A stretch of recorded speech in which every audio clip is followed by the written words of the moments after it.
എല്ലാവർക്കും നമസ്കാരം. ഇന്നത്തെ വീഡിയോയിൽ ഷെയർ ചെയ്യാൻ പോകുന്നത് ഗോതമ്പ് പൊടി കൊണ്ടുണ്ടാക്കുന്ന വളരെ ടേസ്റ്റിയായ ഒരു സ്നാക്കിൻ്റെ റെസിപ്പിയാണ്. കുട്ടികളുടെ സ്നാക്സ് ബോക്സിലേക്കും അതുപോലെ 4 മണി ചായക്കൊപ്പം നല്ലൊരു കോമ്പിനേഷനാണ്. 2-3 ആഴ്ച വരെ നമുക്കത് സൂക്ഷിച്ച് വയ്ക്കാം.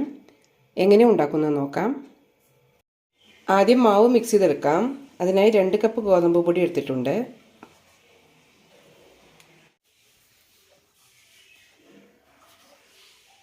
അരക്കപ്പ് വറുത്ത റവ, അരക്കപ്പ് ഡെസിക്കേറ്റഡ് കൊക്കനട്ട്. ഇത് വീട്ടിൽ തന്നെ ഉണ്ടാക്കിയെടുക്കാം. 1/2 ടീസ്പൂൺ നെയ്യിൽ നന്നായി വറുത്തെടുത്താൽ മതി. കളർ മാറാതെ ശ്രദ്ധിക്കണം. 3 ടേബിൾ സ്പൂൺ പാൽപ്പൊടി,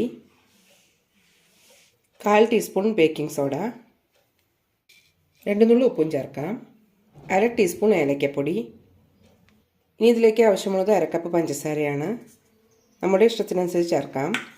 എല്ലാം നന്നായി മിക്സ് ചെയ്തെടുക്കാം.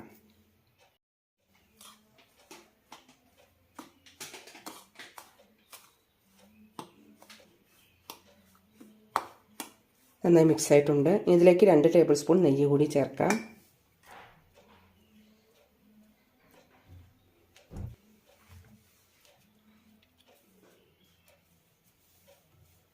നന്നായി മിക്സ് ചെയ്യാം. കൈകൾ കൊണ്ട് തന്നെ നന്നായി മിക്സ് ചെയ്യാം. നെയ്യും മാവും നന്നായി മിക്സ് ചെയ്തെടുത്ത ശേഷം ഇതുപോലൊരു ഉരുള പിടിച്ച് നോക്കാം.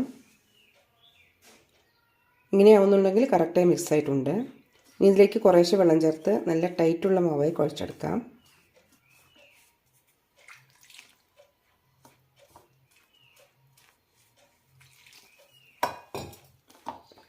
വെള്ളം കുറേശ്ശെ ഒഴിച്ച് കുഴച്ചെടുക്കണം. പഞ്ചസാര അലിയാൻ തുടങ്ങുമ്പോൾ അതിൻ്റെ വെള്ളം കൂടി ഉണ്ടാകും.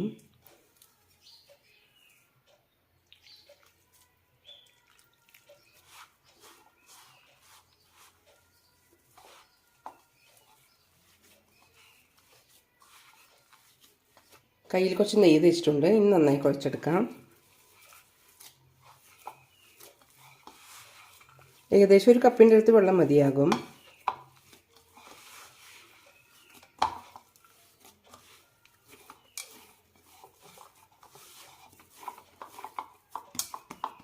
ഇനി ഒരു 15 മിനിറ്റ് ഇതേപോലെ റെസ്റ്റിനായി വെക്കാം.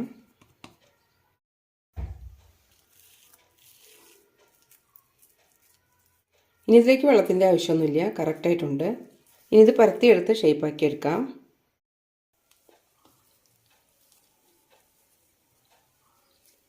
ഇതുപോലെ ചെറിയ ഉരുളകളാക്കി എടുക്കാം.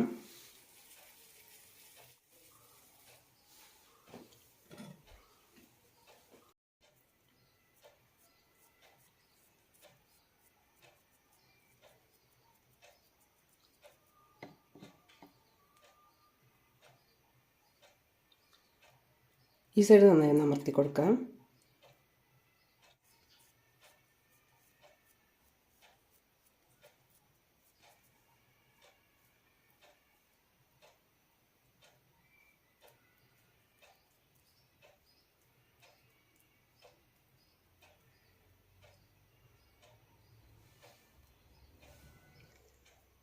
റെഡി ആയിട്ടുണ്ട്. ഫ്രൈ ചെയ്തെടുക്കാം.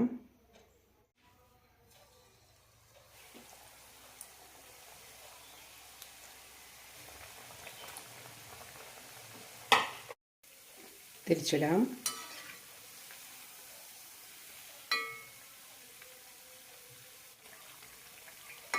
ലോ ഫ്ലെയിമിലിട്ട് തന്നെ വറുത്തെടുക്കണം. റെഡി ആയിട്ടുണ്ട്. എടുക്കാം.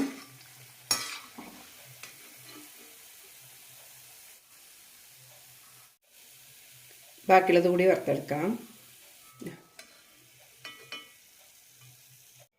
ഏത് ഷേപ്പിൽ വേണമെങ്കിലും ഉണ്ടാക്കിയെടുക്കാം.